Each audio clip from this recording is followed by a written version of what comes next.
I'm Zeph. I am 24. Um, Family situation. It's, I don't know, I got parents, I got a sister, I got a girlfriend. Really care about my coworkers. They're not exactly family. Sometimes it feels that way though. Um, we run a couple companies. One's a public speaking and debate company. We teach middle schoolers how to talk. And then we also started a math tutoring startup. Small teams both, so like a small core team.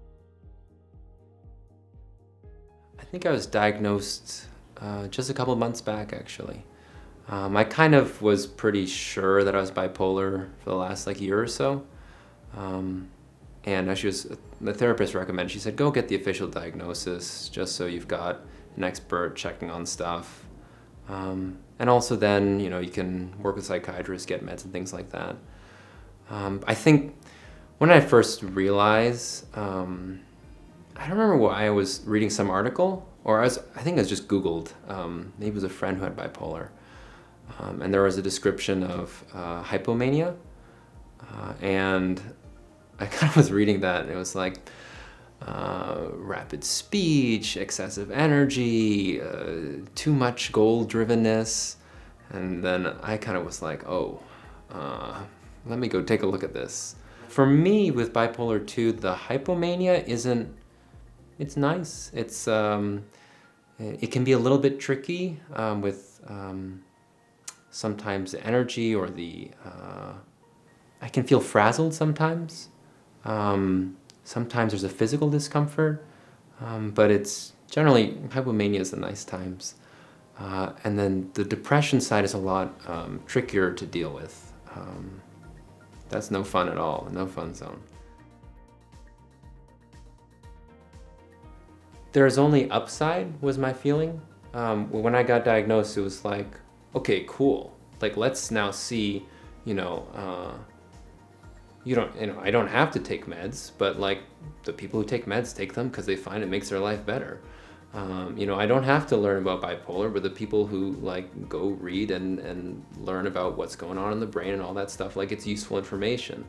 It's kind of like, yeah, so I felt like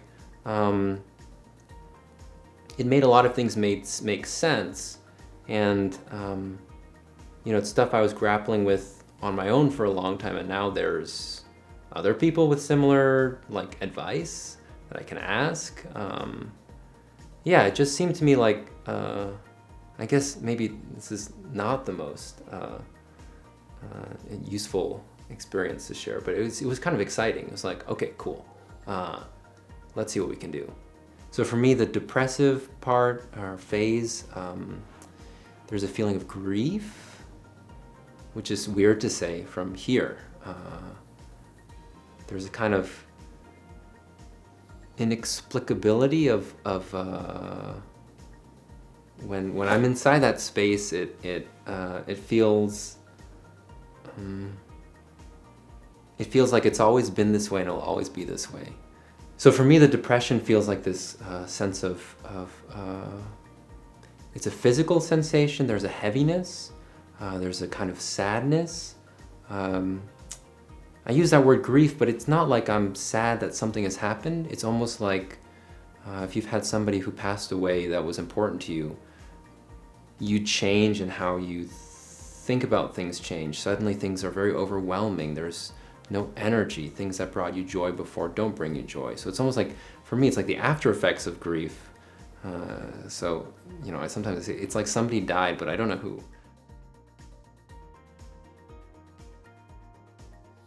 For me, getting diagnosed for bipolar was like it was something I kind of had a suspicion about for a long time. It's something that, like the depression side certainly was working with that for a long time.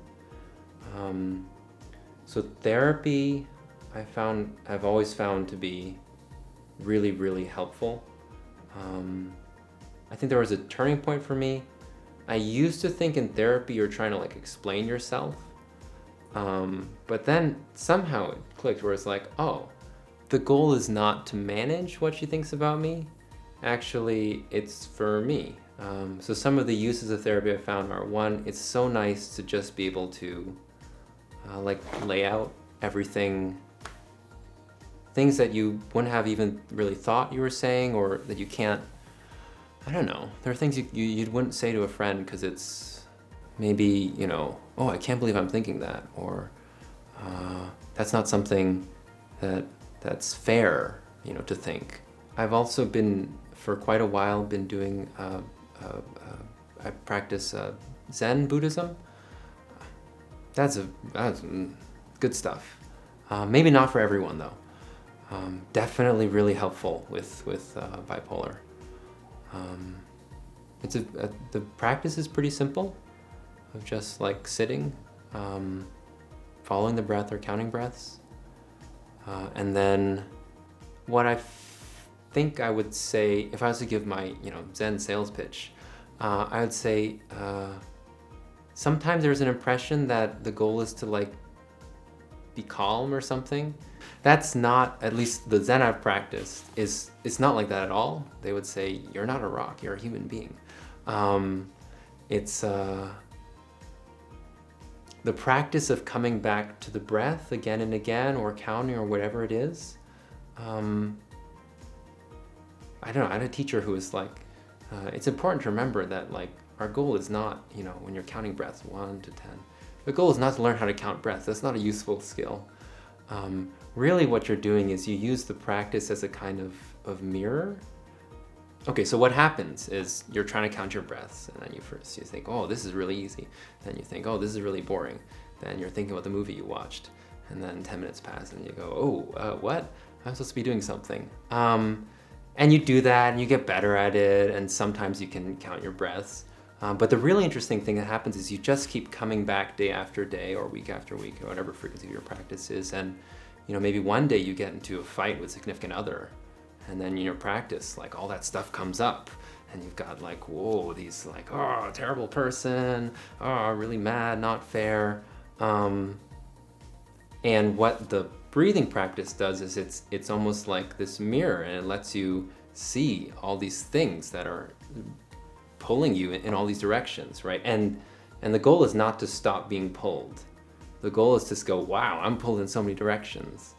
And it's very much this call to pay attention, which especially for bipolar, both the depression side, the manic side,